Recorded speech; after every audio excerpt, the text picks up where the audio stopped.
Okay, we are moving on now. This is problem number 10. Title says it's problem 52, but again, it's problem number 10 on the practice test. Acceleration is sometimes expressed in multiples of g, where g equals 9.8 meters per second squared. Is the acceleration of an object due to Earth's gravity. In a car crash, the car's forward velocity may go from 29 meters per second to 0 in 0.15 seconds. How many G's are experienced on average by the driver? Okay, so let's just start by drawing again the velocity time diagram for this. So again, it's negative, so I should be drawing my velocity on here. So we're going to go from a positive, oh actually, no, it's not negative. We're going from 29 meters per second to 0, and we're doing that in about 0.15 seconds. And what do they ask us? They're asking, well, ultimately they're asking how many G's are they, but ultimately in order to find G's we have to know first of all what is the acceleration, right? G's, it just means how many multiples of the acceleration due to gravity are we experiencing. So we have to calculate our acceleration and then see how many multiples of g that is. So here's our velocity time curve. Acceleration is the slope of this line.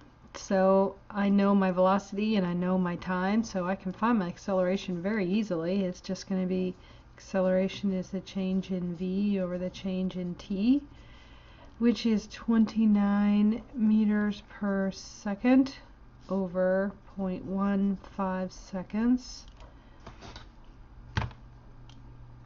And that is 29 divided by 0.15, 193.3 blah blah blah meters per second squared. Now to figure out how many G's that is, now I take this value and divide it by 9.8. So if I take 193 point blah blah blah and divide it by 9.8, I get 19 point, let's see, so 193.3 divided by 9.8 gives me 19.73 blah blah blah blah. Rounding to significant digits, let's see, how many significant digits do we need?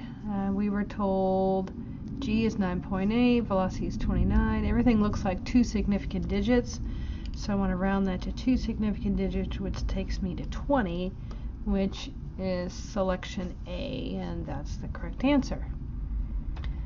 Okay, so let's go on to the next problem. Problem number 11. And problem number 11 is, oh, 53 was on that same page. Okay. Get a new piece of paper here. There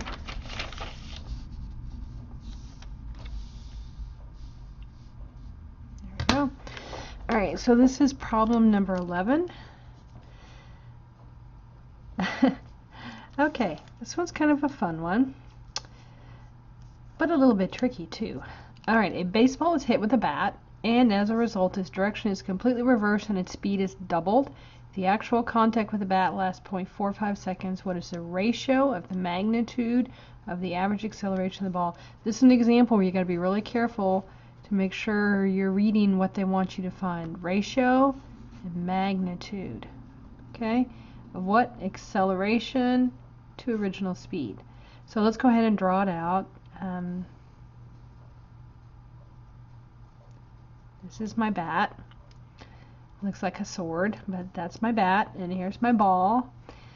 Alright, so initially I have a velocity come in this way, and then the bat hits it, and the ball returns this way. It says reverses direction at 2 times the original velocity.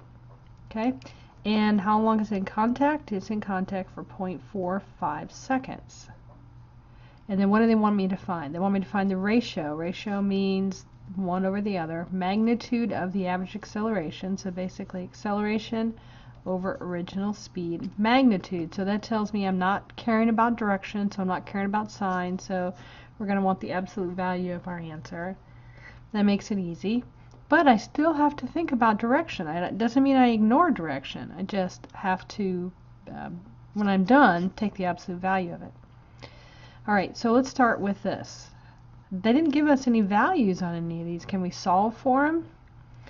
We don't have enough information to actually solve for it, but let's just start with what we do know. We do know that acceleration is change in velocity over change in time.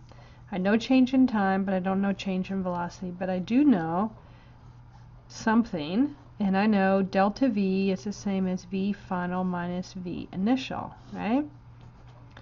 Well, now I can do a substitution, because don't I already know that my final velocity is twice my initial velocity? So I can replace this with 2vi. So now this becomes 2vi. Oh, almost forgot something. Don't forget the sign. Initial velocity was going in the opposite direction, was negative, so this should have been a minus vi, or breaks down to be plus. So I have 2vi plus vi over delta t. In other words, 3vi over delta t. So that's my acceleration. So I can take this and plug it into here now. And let's see how that breaks down. So the ratio is now going to be acceleration over vi, 3vi over delta t. That was the acceleration. And I divide that by vi. The vi's cancel, and I'm left with what? 3 over delta t. I know my delta t. I can plug that in, 0.45 seconds. So it's basically 3 divided by 0.45. 3 divided by 0.45 equals 6.666666. 6.66, yada, yada, yada, yada, yada.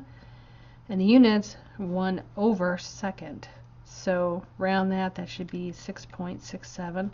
Now let's look at significant digits. Well, it doesn't really matter. I can look up here and see. Obviously the answer is going to be A. And that is correct. The answer is A.